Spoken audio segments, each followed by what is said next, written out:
what a game. Credit Buffalo when you come in and they're carrying the conference and they're ranked top 15 in the country, which is very deserving. Your players are going to get up for it. And, I thought our guys put together a complete 40-minute game.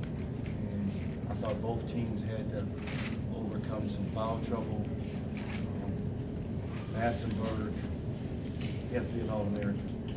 I mean, a shot down 6 to put it down 3, and then the shot to almost, to tie the game. And, it was just probably best game in your 8 years that I've been a part of.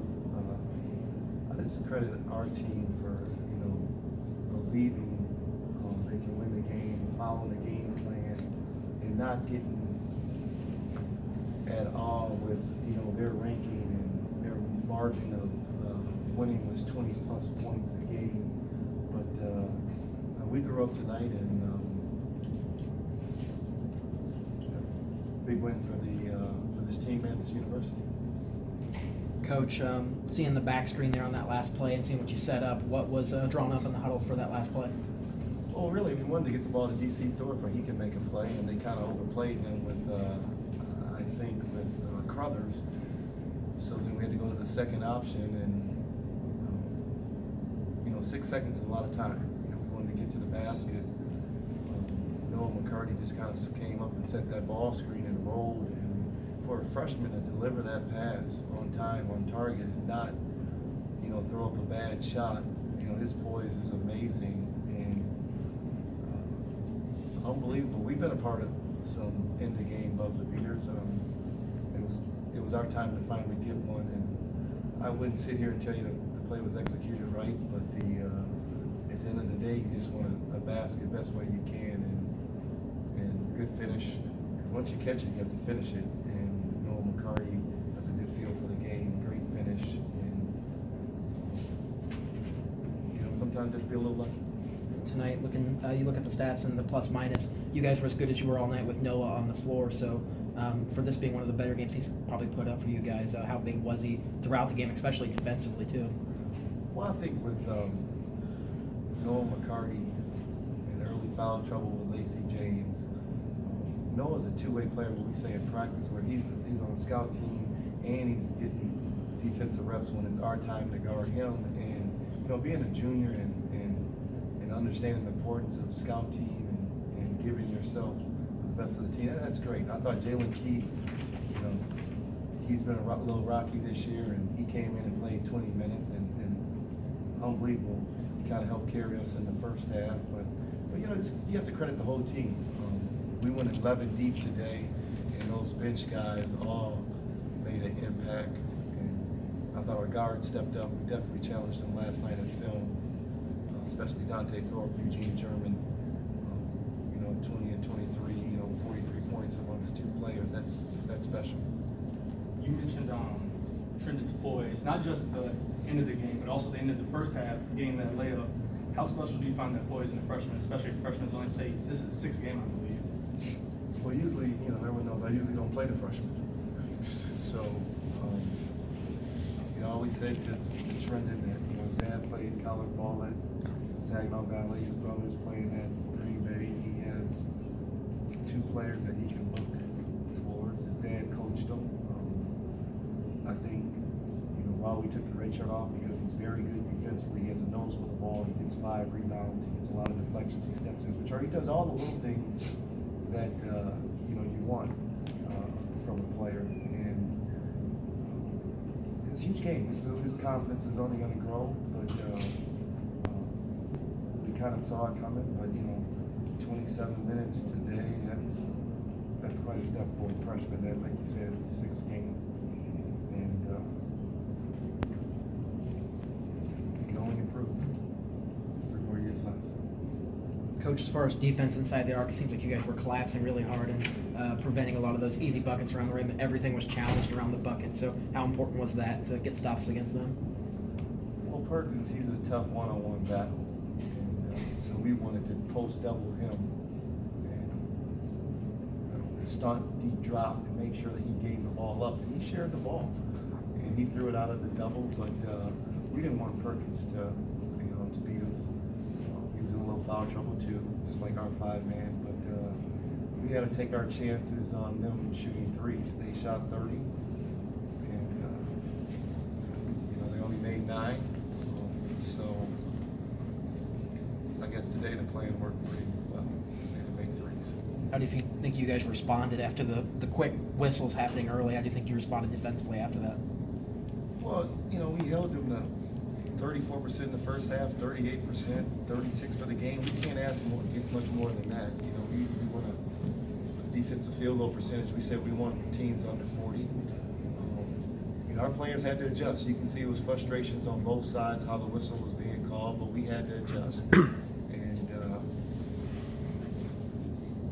I thought at halftime, once we got to halftime, players got a chance to calm down and they adjusted better in the second half, and you didn't see the frustration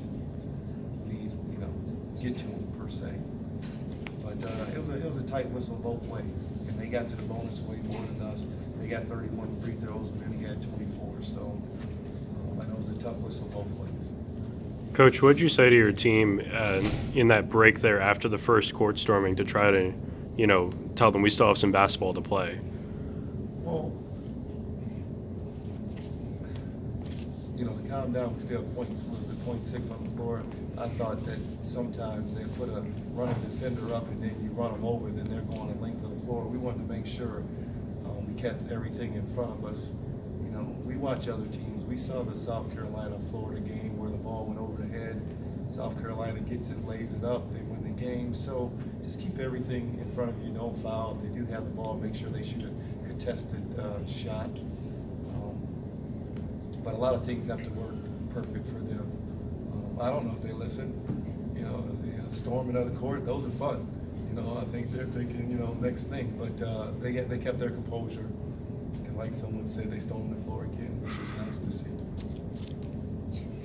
After Buffalo made their run, I think it was 14-4 for a while there, and they go up 4. What was reiterated kind of at that point, and what were you trying to get across to them about coming back there? Well, we needed some more ball movement. I thought we got stagnant when we started playing a little more one-on-one, stand around basketball, and we got back to driving, kicking, sharing the ball, throwing it inside, playing off penetration. And it's a game of runs. I mean, it's the reason why Buffalo is 17-1. We know they're going to go on a run, and on the defensive side of the ball, when we get stops, we're going to get our chance to get out in front. So we kind of emphasize, make sure we get back to how we got the lead by getting stops. And I think we came out and got 3 straight stops, and then we kind of regained the lead. So it's all predicated on our defense.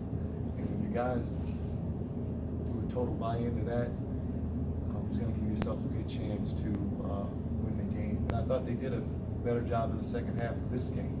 Kent State, we gave up high 50s in the second half. We had low 30s in the first. So we did have some carryover, which was good to see. Eugene, after a relatively quiet first half, even first few minutes of the second half, he just, became Eugene again. What did you see change in him when he went on his own little scoring page? Well, Eugene Jordan had one of the best defenders on him. When you have Jordan guarding you, and then when he goes out, you got Crothers, and they're face guarding you, and they're denying you. Hey, you got to pick it. Sometimes you have to be the decoy. Sometimes you have to get it in transition. I thought we did a good job in the second half. We pulled up and stopped some jump shots. We brought Hankerson in, and he could play off the ball a little bit, and that freed some things up. But he's number 1 on everyone's scouting report. He has to get used to that. But he still got his numbers, and he still got to the basket, and he played within the flow of the game, and that's part of the maturing part. So maybe you take the next step, watch this game, and be ready for that. Anything else for Coach? Yeah. How big was the crowd for tonight's game? I wish it wasn't an ice storm or snow. I just thought that the energy in the building was probably the best it's been in a long time. And it helps you through possessions. It helps you, overcome a run. Maybe it helped us get a few calls, a couple whistles, because I know it happens to us on the road. Love to get everyone back out on Tuesday for when we have that 3-game stretch. This could be a special team. But it was huge. Thanks, Coach. Thanks, guys.